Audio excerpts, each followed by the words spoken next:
RTU, it has always been a question about the reception. Kasi yun yung nagiging difficulty nila. That's actually the reason why they lost the first 2 sets.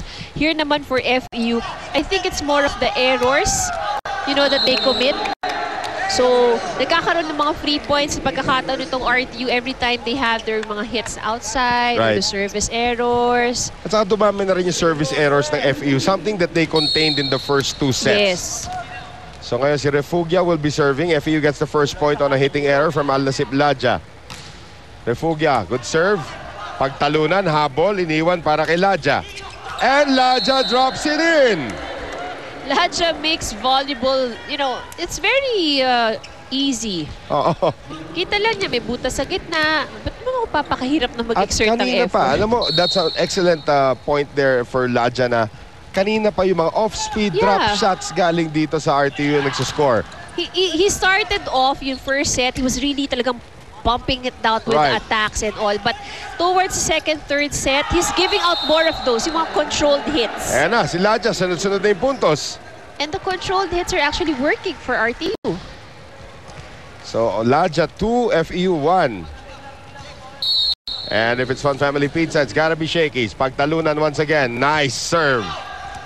Palit na nga sila ng libero. It's now Leo Marmeto in para sa kupunan ng FEU. Another attempt at a drop from RTU. Oh, galing sa kabila naman, Jeric Gakutan.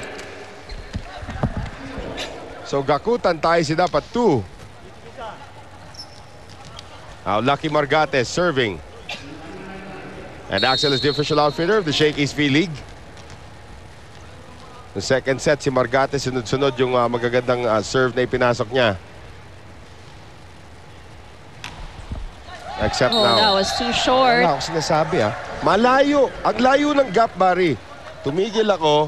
Tapos, siguro mga 5 segundo bago siya nag-serve. But still, it's in the same. Walang pinagkaiba kasi nagtumpa siya. Walang pakikilala kung sino yung nagsaserve. Ano, dapat nga pala, no? Combination play. Oh, that's outside. Lucky break for RTU. Gahanap ng check ball si Gakutan. Actually, wala nang blocker dun wala. Sabi niya matatangkad to kasi itong RTU So, taas lang ng kamay.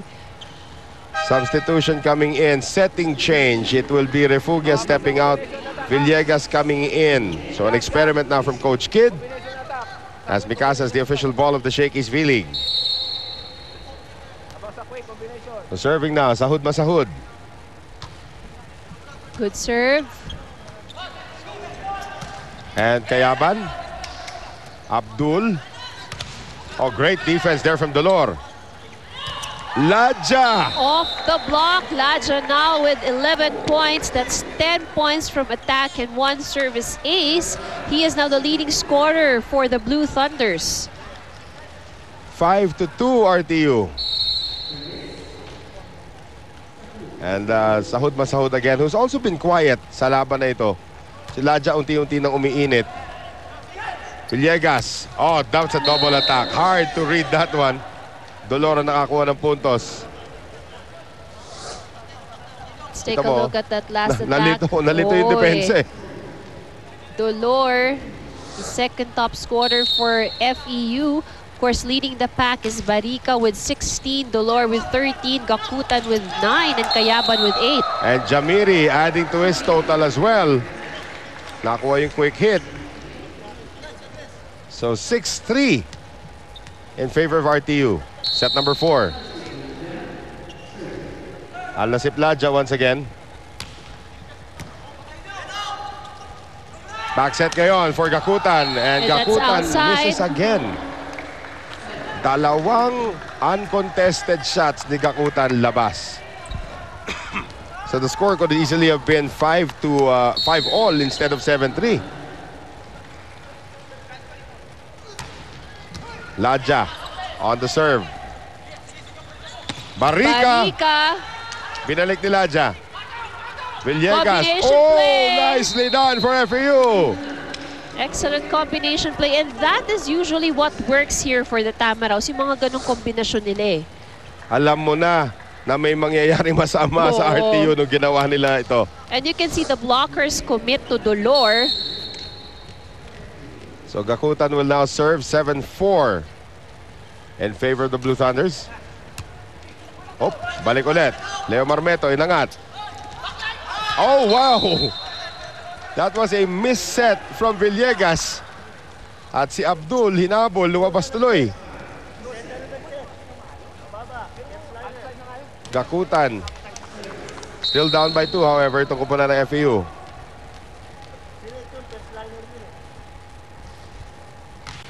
Another good one. Pagtalunan, Abdul. Naabangan ni Dolor. This is now 3 straight points for FEU. Palitan ng tao dito. Patrocinio will come back in for Abdul. So Patrocinio will now play utility. So he's the jack of all trades. Oo. Pero kung kailangan muna yung depensa sa likuran, and Patrocinio provides that for RTU. Gakutan. Pagtalunan. Jaidal. Ball is still alive. Oo. Hulog galing dito kay Pagtalunan. Barika. Barika simple na lang. At saka medyo nag-slow down na rin siya. Pero mataas pa rin ang percentage. 7-all. Barika now with 17 points. That's 14 points from attack and 3 service aces. Trying to get their first lead of the set. Itong kupunan ng FEU. Gakutan. Ladja. Pagtalunan. Tulak na abangan galing kay Jamiri. Good cover. Jaidal. Oh, yes. Dikitan pa rin po itong ating laban. Fourth set action. Oops. And the free ball given up there by FEU. Jaidal, nice block there. Coming from Dolor, naging score pa. Good block from Dolor. 8-all. So ito ko po na ng FEU. Trying to win it in 4 sets. They defeated RTU nung kanilang unang paglalaban in 5 sets. Yan lang po yung panalo so far ng FEU. Oh, wow. Service is now gone from FEU. Weapon nila yan, first 2 sets. 9-8. Jamiri ngayon.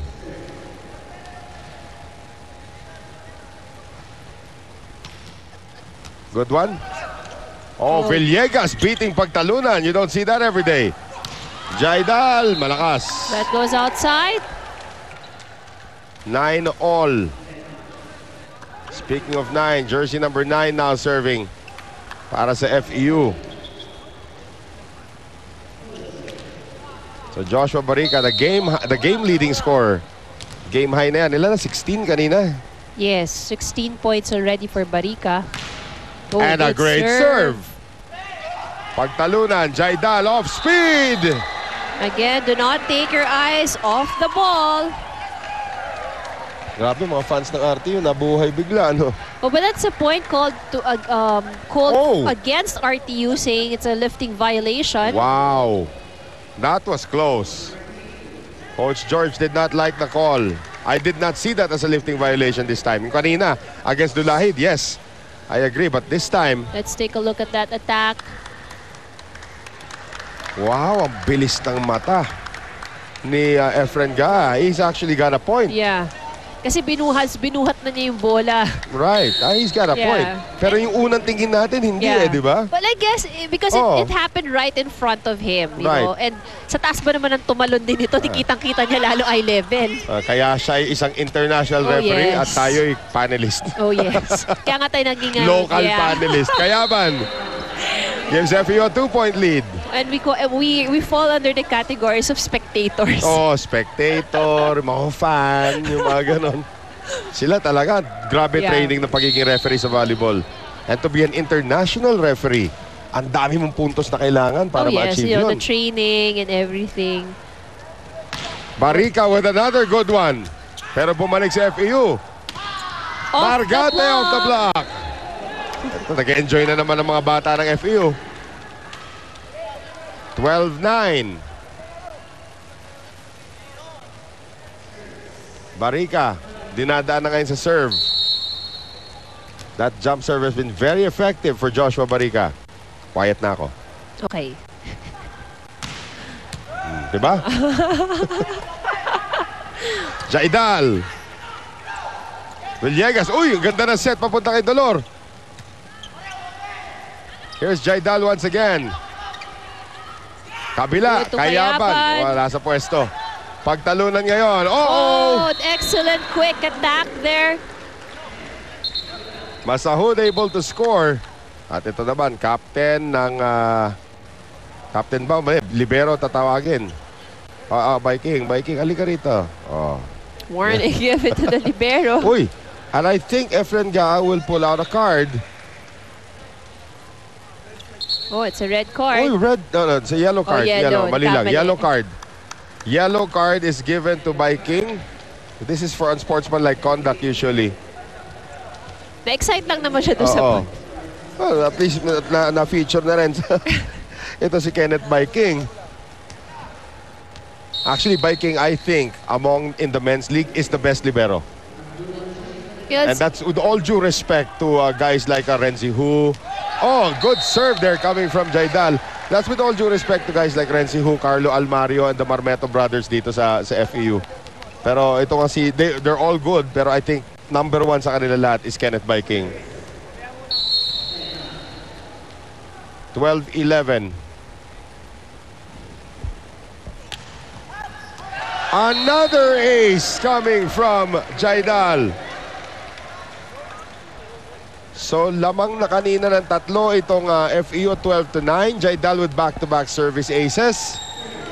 We're now tied at 12.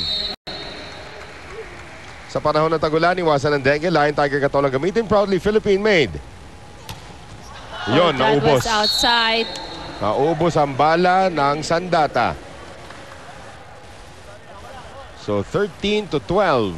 Balik ang kalamangan ngayon. Sa koponan ng FEU, Ronchet Villegas now to serve. Villegas getting a lot of playing time here in the fourth set.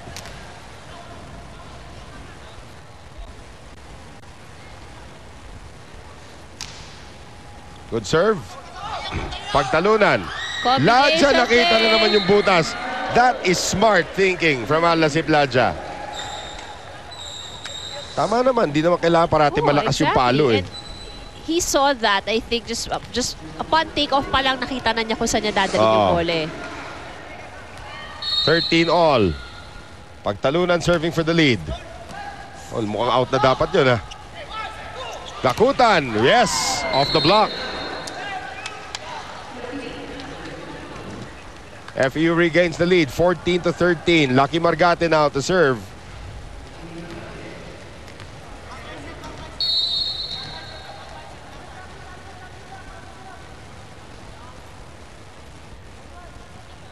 This looks like it might be a short serve. Let's see what happens here. Malakas. Good cover that time. Oh! And that's a miss from Kayaban. The third time dito sa ating set, Ivy, na open na, walang depensa, hindi nila ma-convert. That's right. Kumbaga sa basketball yan, nag-miss ka ng layup. Now we're tied at 14. Opportunities being given here to RTU. Oo. Short, however, on the serve from Masahud. 15-14, lamang na naman po ang FEU ng isang puntos. The Shakey's feeling is powered by Motolite battery, pang matagalan. Good serve from Kayaban. Pagtalunan. Oh, ang ganda ng abang doon ni Greg Dolor. And Dolor, yep. Dolor will give FEU a 2-point lead in total. For pride po naglalabang kuponan dito. As it appears that both teams are already out of the running for the finals. Kayaban cannot get the serve down. Go Noel na yung naririnig ko. Alam mo, nagte-trending na yata sa Twitter yung... Mas trending na yung pinaglalabanan yung standings kesa sa team standings ng mga teams na kasali dito sa kasalanan B-League. niya ng kapatid mo eh. Pinost-post pa niya. Yan. Barica continues to wax hot for FEU. 17-15. Pero maganda magiging premyo nyo, Noel. Nako, balik talaga tayo doon. Maganda premyo. Si Barry ang sponsor di ba? Sponsor! Oh, yes. Diba? Motola ito pang matagal. Pang matagalan talaga to. But FEU may just break that, but Jaidal, all of a sudden, itong si Abdul Majid Jaidal shifts to another gear dito sa fourth set. And of course, just when RTU needs that, you know, yun talaga yung importante. But everybody actually is, you know, playing better here in this set than they did in the previous. Right. The ball is still alive. Na-save yan ni Gakutan. Pagtalunan, Jaidal again. Jaidal again. At yung pa rin yung drop shot, yun talagang nagiging problema nitong FEU. Right. You know, they're not able to anticipate yung mga hulog na binibigay nitong RTU. Naitabla na naman ng RTU yung ating score. 17-all. Abdul with the serve. Another good one. Villegas. Barika off the hands of pagtalunan. So si Barika na yung bumubuhay para dito sa kupunan ng FEU. As he did in the first set. Greg Dolor, galing service error kanina.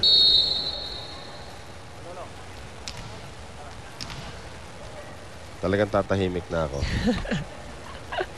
Oo, crucial na kasi ito, Noel eh. Grabe. Baka si Ivy may problema rito. Ako tahimik pagsasalita si Ivy at ayan tuloy. 18-all. Baka you're speaking in your mind. I bet, Noel, you're not saying anything, but in your mind, you're saying something. Ano gusto mo gawin ko? Blanco yung utak. Dapat tulog ako nun. Back row, Dolor! Oh, wow. Greg Dolor. Barely got behind the line, di ba? Right. So 19-18 ang ating score. Maraming nga nagsasabi dapat baguhin na daw ng FIVB rule. Atras na daw yung linyang yan. Diba? Masyado na bang... By 1 foot, malaking bagay oh, na yun yes. eh. Oh. Wow. Barika continues to serve well. Jaidal continues to play well. Again, ang problema ng FEU. Now, if the other teams in the UAP like Ateneo, NU, and sino ba, Adamson, Lasal, if they're all watching right now, nakikita nila, depensa ng FEU, mahina sa drop gitna, ball, sa drop ball. Let's see if they can adjust though. Marmeto. Galing likod, Dolor again. By King. Ladja, hulog na naman! Itong RTU, di naman masonuan yung mga palo nila, di ba? So pwede naman pumasok ng konti itong FEU. Let's see if they're gonna get that done. What a serve! Coming there from Jaidal and a double violation. FEU now down by 2. RTU 21, FEU 19. At si Villegas continues to be the setter. Although kanina hawak na ni Refugia yung kanyang numero. If it's Fun Family Pizza, it's gotta be Shakey's. Jaidal continues to serve well. Villegas, Kayaban, drop shot of his own is out. Oh, that goes outside the antenna. Actually, Abdul already saw that as soon as it left the hand. Now Refugia will come in for Villegas. 22-19. Naka naman dalang pentel, paano baguhin yan? Sa graphics daw lalabas mamaya. Wow. Hindi na kailangan baguhin ni Barry yan dyan sa papel. Sa graphics ilalabas yan. Great serve again from Jaidal. Galing sa likod. Oh, good coverage from Kayaban. No call. That could have been an illegal back row attack. Kayaban. Oh, good defense. Buhay pa. Hindi na. Hindi na. Kasi si first referee, Efren. Munti ka na matama. But I think RTU had a point na tumapak si Greg Dolor sa linya. Nevertheless, it's still a point for the Blue Thunders. 4-point lead, 2 points away from sending us to a 5th set and tying me with Noringo. Just won't end. Baliktad ang kwento. Nung first time lang naglaban, RTU 2-0, hinabol na FEU. So now, RTU's the one, you know, catching up. And continuing to serve well ito si Jaidal. Kayaban. Oh, good defense there from Abdul. Oy, hindi nasakit ni Kayaban yon. Pagtalunan cannot get it across. The ball is still live. At hulog na naman. So Masahud able to drop that in. And a timeout by FEU. Mamaya mo na hawakan yan, Barry. 20. So 5 set points now for RTU. And still serving. Jaidal into the net.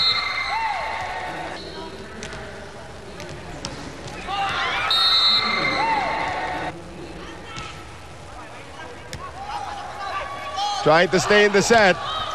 The block will go outside, out. and it is RTU winning set number 4. So